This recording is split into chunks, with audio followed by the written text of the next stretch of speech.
I'm here in the Honda Center in Anaheim, California, and I'm going to announce the main event for UFC 300 right now. It will feature... Make everything feel fine. Worry about those comments. I'm way too numb, yeah. It's way too dumb, yeah. I get those goosebumps every time. I need the Heimlich, throw that to the side, yeah. I get those goosebumps every time, yeah. When you're not around, when you throw that to the side, yeah. I get those goosebumps every time, yeah. 713 through the 281, yeah, I'm riding. Why they on me? Why they on me? I'm flying, sipping low key. I'm sipping low key at Onyx, find a rider. I get those goosebumps every time, yeah. You come around, yeah. You ease my mind, you make everything feel fine. Worry about those comments. I'm way too numb, yeah. It's way too dumb, yeah. I get those goosebumps every time. I need the Heimlich, throw that to the side, yeah. I get those goosebumps every time, yeah. When you're not around, when you throw that to the side, yeah. What's up, guys? Hope you liked that intro again. I'm going to make them a consistent theme now for the prediction videos, mostly because I don't have anything to say about the card, so I need to take up a minute and a half at the start of the video so I can get to 10 minutes. But we're going to go through the entire card this weekend. Gaziev versus Rozenstruik. Elite, in shape, peak male athleticism, main event, and then we've got a solid undercard. So let's get started with the prelims. The first fight we have here is Vinicius Oliveira versus Bernardo Sapai or Sapaj. I don't know what his name is. This is a short notice fight. I'm going to take Oliveira to win by knockout. I've never watched either of them fight. I saw Oliveira or whatever got like a cool highlight on the Contender Series though. So I'm picking him to get it done just because of the short notice nature. Christian Leroy Duncan versus Claudio Ribeiro is actually a pretty good fight. I reckon someone should get knocked out in this one. I'm picking Christian Leroy Duncan by TKO just because I do think he is just a bit better. I do think he's got the actual well-rounded skills of the two. Ribeiro, he's got one win over Joseph Holmes, and apart from that, he's a Kopylov victim and he's a Abdul Razak Al Hassan victim. So I'm gonna pick Leroy Duncan to get it done. Who, apart from the Petrosian fight where he looked kind of retarded, he kind of tuned it back, stopped doing so much dumb shit, and just got the clean finish over Dennis Talulin. And I think he'll do the same against Claudio Ribeiro. The next fight, Abdul Karim El Salwadi versus Loic Rajdabov. I'm gonna take Salwadi. His cardio is great. He's got a great pressure style, shoots a lot of takedowns from what I have seen, and he's a good, he's kind of like a Marabi sort of fighter, and throws a lot of good hands too, keeps people shelled up, throws a lot of power. He fought George Hardwick. MMA Guru coped about it massively when he beat George Hardwick, and yeah, so I'm going to take him to beat Rajdabov, who, apart from a win over Ribovic where he did kind of gas out late, he got tuned up by Rebecki, but apart from that, I haven't seen a lot from this guy. He's lost to some cans in PFL as well. So I'm going to take Salwadi. Ludovic Klein's also got a short notice opponent. I reckon he'll finish this AJ Cunningham guy who's just a bum from the American regional scene.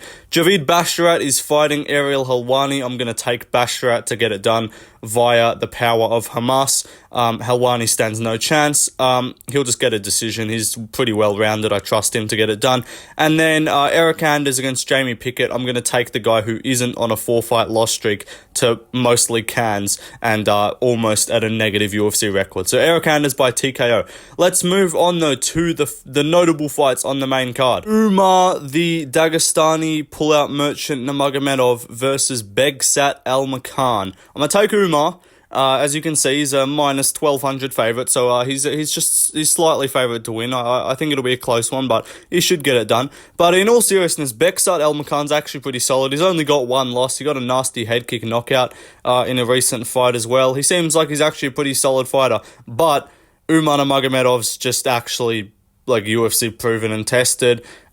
He's not going to have the short notice debut jitters or anything like that, and I think he'll get it done. Look, Begsat could win, but I just haven't seen anything from Umar like a major weakness. Look, he hasn't looked phenomenal. Like, I'm not saying he's a future champion like a bunch of people who are just declaring this guy as the next John Jones and he's never going to be beaten because he fucking submitted Brian Kelleher and knocked out 35-year-old Hayoni Barcelos. That doesn't mean much to me, but I think he will get it done. I'm actually only going to take him by decision, though, because I reckon Beksat, we see this trend in a lot of these short notice fights with, like, big name guys like Evlov against Lopez and stuff. Like, we see these guys come in on short notice and give him tough fights. So I reckon Beksat will make him work for it, but I do think he'll lose a decision. Wouldn't surprise me if he got subbed or something, but I'll take decision win for Umar. Too wide to bet, though, of course. If you're going to bet money, you might as well get plus 700 as on an underdog. We move on, though, to the next fight. Steve Erceg versus Matt Schnell. No chin Schnell. I just can't trust him to get it done. Steve Erceg, this guy looks like, if you said, show me a picture of what autism looks like on a 25-year-old or 30-year-old male, I would show you Steve Erceg. But yeah, I'm going to take him to get it done. He's a pretty solid fighter. He beat David Dvorak, he beat Alessandro Costa, and maybe a hot take, I think Alessandro Costa is actually better right now than Matt Schnell at this point in both of their careers. Schnell gets consistently hurt, rocked and dropped and put away at flyweight. I just can't trust him to win. Not saying Erceg's a big power puncher. He looks like a science teacher. He's got noodle arms, but he does have a little bit of sting on the end of the shots, and he does have a good submission game. So I'm going to take him to get it done by round 2 sub, because Schnell, he taps very quickly to guillotines. Like, he tapped very quickly to Brandon Royval's guillotine.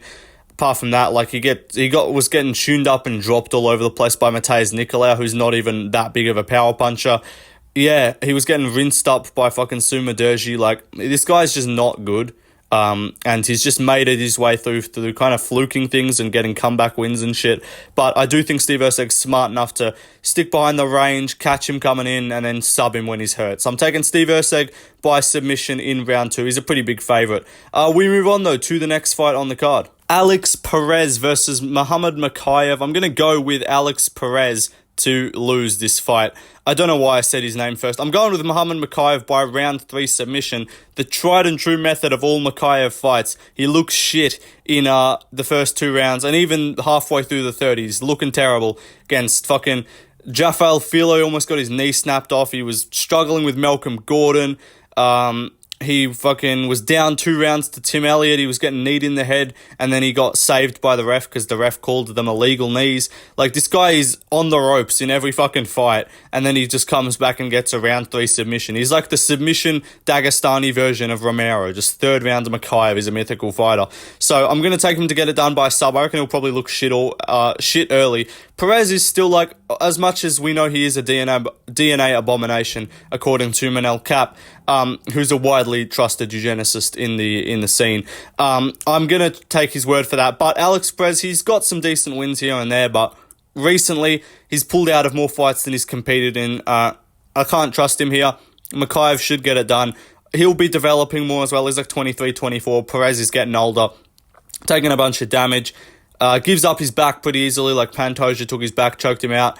I reckon Mokaev should take his back sometime. Maybe he gets it done early, but I do think I can't trust Mokaev to ever look good for the whole duration of a fight. He always has to make it weirdly tough. So I'm taking Mokaev by round 3 sub. And I think that's the good thing about Mokaev is, apart from obviously his eugenics background and his dislike towards Kurdish people, Mokaev does make you a lot of money on live odds if you're doing betting, because this guy's down 2 rounds, they're looking shit. So he'll get that minus 400, which he always is, because they love making Dagestanis massive favourites. He'll get that minus 400 number down to like minus 120 or plus 150 or something by the time the third round rolls around. And then you just bet on him live, because you know he'll always get it done by round 3 submission. So I'll take that to happen, and yeah, he should move on to, I don't know, like 12-0, whatever it is. Anyway, we move on to the next fight. Vitor Petrino versus Tyson Pedro. I'm going to take Vitor Petrino by round 2 TKO. Tyson Pedro, he's very hit and miss. He could come out like a bat out of hell, could come out guns blazing and put Petrino away and take his hype, all that. But I just don't see him getting it done. He lost to Modestas Bukauskas. I know he was like sick or some shit, but he lost to washed Shogun. He lost to washed OSP. He lost to Alil Latifi. So he's subbed Paul Craig he beat Paul Craig and he beat Khalil Roundtree. But apart from that, don't see a whole lot to be impressed by on his resume. Petrino, undefeated, he'll have the confidence coming off a big knockout win against Modestas Bukauskas. These two have both fought both Bukauskas and Anton Trekal. Obviously, Pedro did better against Trekal than Petrino did, but that was Petrino's debut. So I think he's making fast improvements. He's using the grappling a lot more. He's a big, strong guy. And yeah, the odds are too wide. I do acknowledge that, but I just think Petrino's going to get it done. Yeah, he's on roids. That enhances my confidence too. He does look like he is probably on the juice. And he mixes in the takedowns, got big power, so I reckon he'll get it done. By round 2, TKO with a left hook follow-up, maybe just kind of breaks him. Pedro gasses out, something like that. I don't know. But I reckon he gets a finish in the second round. We move on, though, to the main event. Peak male athleticism tonight. These two men have been on a diet for the last 2 days trying to get below 300 pounds tonight. That's John Anik's call on this fight. But yeah, we got two absolute obese humans, two absolute gargantuans, two absolute blobs of skin and fat competing in the main event. We've got number 12 ranked Jairzinho Rozenstruik versus unranked, one win in the UFC, Schnell Gaziev. This is exhilarating stuff. Can't wait for this high-level main event. I'm going to take Schnell Gaziev. I don't like it, and I do have a feeling he gets chinned. And if he does get KO'd early, because Rozenstruik's dangerous on the feet in round 1, I'm going to be kicking myself, because I've been telling myself, pick Rozenstruik, pick Rozenstruik. Gaziev's unproven. Rozenstruik can catch people real easy. But MMA Guru picked Rozenstruik, and other than that, I have the same picks as him on the card. Because even though I was making my prediction video yesterday before his came out, he then released his prediction video. So I'm like, all right, fuck, I gotta have at least one different pick, because otherwise someone's gonna tell me I'm copying him. So I'm gonna take Gaziev, and yes, that means I'm picking all favorites on the card. Fucking deal with it. I don't care. But yeah, Gaziev, I don't know. He's got the wrestling, as you saw in my elite introduction to this prediction video. Jairzinho Rozenstruik can't defend takedowns. I'm pretty sure this guy has done one BJJ class. He's on the trial class for Brazilian Jiu-Jitsu at his local strength and conditioning gym.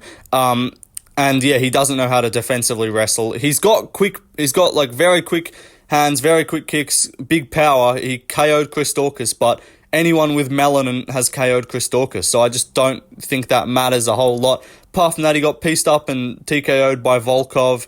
What else? He lost to Almeida, as you saw before, lost to Curtis Blades, got chinned by fucking Ngannou early.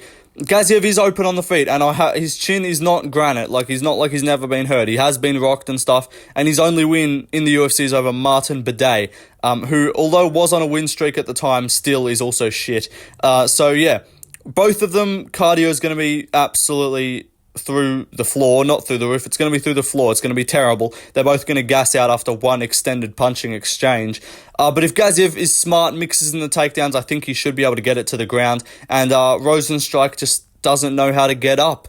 He doesn't have the Derek Lewis defense of just getting up. Unfortunately, he just turns to his fucking back or turns to his belly and just gets subbed. So I'm going to go with Schnell Gaziev by round 1 submission with a rear naked choke. Maybe I'm overestimating him. Maybe he's just shit. But I think he's a Russian Dagestani heavyweight. We've never seen one of those. So he's obviously going to have plot armor and not lose for at least a few fights. We're going to have to wait to see this guy get fraud checked, because I don't think he's good. And I picked Bidet against him in his debut. But yeah, ultimately it's a fucking pick 'em. In my opinion, if you're going to bet Rozenstruik by round 1 KO, because that's how I see him winning this fight. But Gaziev, I think, can pressure him a little bit. Rozenstruik just shits himself in these main event spotlights or in these kind of big spotlights. He's had 6. This is going to be his 6th main event. I don't know what they've been. It was like the fucking Almeida one. It was Almeida. It was Volkov. It was fucking, I don't know who else. He's main evented a bunch of fights and he keeps losing. So yeah, he'll shit himself. I reckon he'll just forget how to defend the takedown again. But again, could just fucking bulldoze Gaziev and just charge at him and catch him with a big punch, because he's still got power, but he's getting older in his career. He's been around for a while. I don't think his title aspirations are that big, because he's lost to anyone good. And so, yeah, I think Gaziev will just keep the momentum going, get it done by submission, and eventually he will get fraud checked because he's not good. But I just got a vibe he wins this one. Call it a fluke pick, call it a vibe, call it a guess. but that's my prediction for this fight. But thanks for watching, guys. That's the prediction video. I waffled this so much, I have no idea what I'm talking about. There's a bunch of big favorites on the card, though, so I think it should be a pretty good week for picks. There's 11 fights. I'm confident in, like, 7 of them, to be honest. I'm not confident in Gaziev. I'm relatively confident in Petrino, confident in Mokaev, confident in Erceg, confident in Umar, Anders, Basharat, Salwadi, Oliveira, Leroy Duncan, Klein. All guys I'm pretty confident in. Look at the odds on this card. There's, like, 2 fights that are under minus 200, I'm pretty sure. So, yeah, should be a good week on picks, but it is what it is. Like the video, or else Shamil Gaziev's going to sit on you. Subscribe unless you want Muhammad Mokaev as champion. Comment your predictions down below. I want to know who you guys are picking. And follow my Instagram, Left Lane MMA, for more content. That'll do it, guys. I watched MMA Guru's video yesterday. It was fucking funny. See you guys in the next one. Peace out.